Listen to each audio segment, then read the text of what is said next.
Ladies and gentlemen, welcome back to the channel. Look, you know, we talk about con men of all time, con women of all time, quite frankly, equal opportunity for everybody. And today, you guys are going to absolutely die about this. I'm late to the story, to be honest, but it's so good that I decided I'd cover it anyways. Basically, YouTube won a free speech award sponsored by YouTube.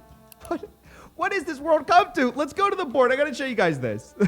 Welcome, ladies and gentlemen, to the $10 million studio. I'm your host, Coffeezilla, and yes, we're talking about YouTube today. Listen, I love YouTube. They do a lot of great things. You can say a lot of positive things about them. Freedom of speech just ain't one of them, right? Like giving people a platform, for entertainment, making silly, goofy videos like this, right? It's like saying, look, what's Facebook good for? Good for grandma, right? Connecting with grandma. It has things that it does. But if you gave Mark Zuckerberg a privacy award, you'd be an idiot. Because every time you log in, like 20 Russians get sold your information. Everybody knows it, right? It's like giving Edward Snowden, a secret keeping award. It's just not what he does. So when you give YouTube a freedom of speech award, everyone was like, what? What are you talking about? This freedom of expression award that they won from this Freedom Foundation or something like that. And then you go and you find out they sponsored the whole thing. They're the signature sponsor. So Susan's here saying I'm honored. I'm, all this. You paid for it. So what is this award? It's called the Free Expression Awards. They've been doing it for a while, but listen to their own description of what their award is. The Free Expression Awards recognize those who exhibit passion and dedication to free expression, including those who have taken personal or professional risks in sharing information with the public, are censored or punished by authorities or groups for sharing their work, or show courage by pushing boundaries in artistic and media expression. Ladies and gentlemen, YouTube has done none of these things. So the whole point of these awards is what you think. It's like people who take risk. One of the winners is Julia K. Brown, the person who exposed the Epstein thing, right? One of the big Epstein reporters. She deserves the win. Susan Wojcicki? This lady's one of the people cracking down on people. I think you'd win an award from fighting, with YouTube about censorship or something like that, not from being the corporate behemoth that censors a bunch of people. And yes, I am biting the hand that feeds me, and it is probably a mistake. You cannot make this stuff up. It's too funny not to cover. Look, in the video, which is supposed to be celebrating free speech, right? But the first thing they talk about is the fact that they're removing content, and that's the reason they're getting this award. Check this out. This is amazing, dude. It's incredible. And that has been my number one priority. We're removing content that violates our policies. The number one priority is removing stuff. And that's who you gave the free speech award to. Look, the dislikes in this thing are brutal.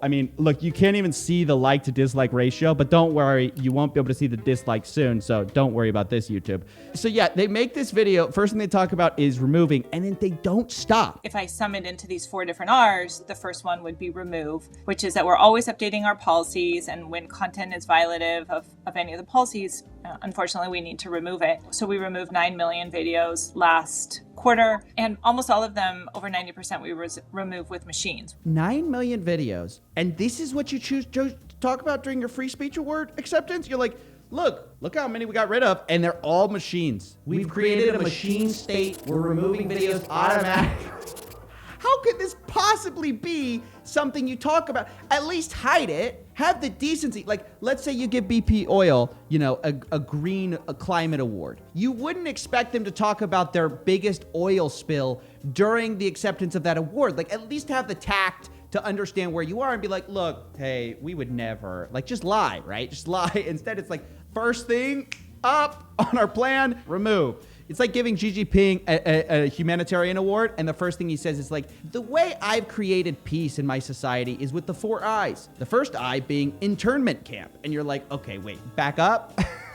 This is so weird, man. It's such a bizarre thing to be watching. It's mostly right-wingers that have been covering this, but it's everybody that's being affected, which is why I'm talking about it, because this show is not political, but everyone is affected by this, not just a guy on one side of the political spectrum or the other. you guys need to understand that you should care about this issue of free speech, like real free speech, regardless of where you sit on the fence. She talks about something called borderline content. It's borderline. And so for that content, we'll just reduce, meaning we're not going to recommend it to our users. It's still on the platform, but it's content that is not necessarily recommended by our platform. I love this, dude. This is actually my favorite part of the whole thing. And I think she deserves some kind of an award for this performance. How can you say with a straight face, look, it's on our platform, we just don't recommend it, when your whole platform is a recommendation algorithm? It's like Netflix being like, yeah, it's in our catalog, we just never show it to anybody. It's like, wait, this makes no sense. This is why you guys should care, though. Look, left, right, center, whatever, apolitical, you should care about this issue of borderline content and YouTube reducing it, because this is one of the most frustrating things as a creator is we can't talk about anything, dude. I make stories all the time. I say I can't run it.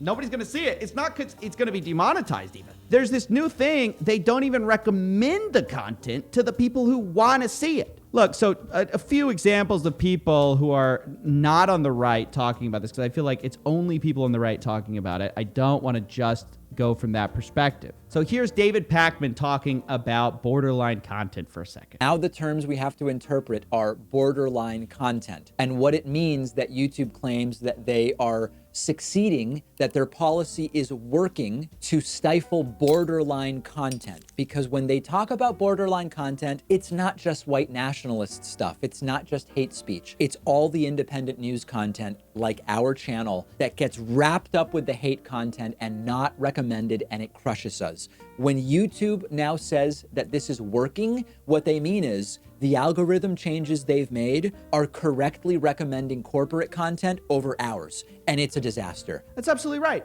Like, content just gets tagged borderline. You have no way of knowing that, and you have no way of correcting or appealing that, and then you don't get recommended to anyone. And look, Philip DeFranco says the same thing. Check it out.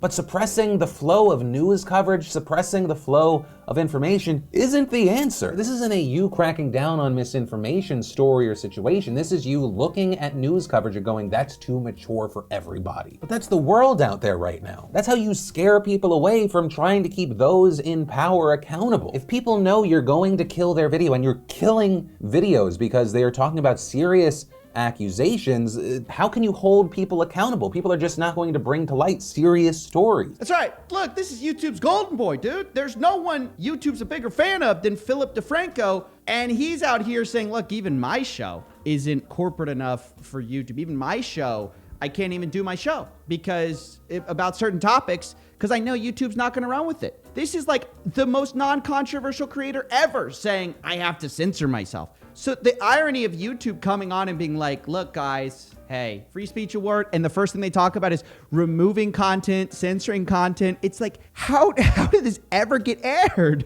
Because again, you could say a lot of positive things about the way they've led their company. It's become very monetarily successful, right? People do very well with, running ads, all that, running entire media corporations like Linus Tech Tips or Philip DeFranco show or, all these big, like almost corporate shows now. That's great, but you can't say they're a free speech platform. I would say that this is one of the dumbest things I've ever seen, and I just wanted to call a little bit of attention to it because I love YouTube as a platform, but I wish they would do more for free speech instead of this whole game where they're trying to, project giving themselves an award and hoping all of us believe it.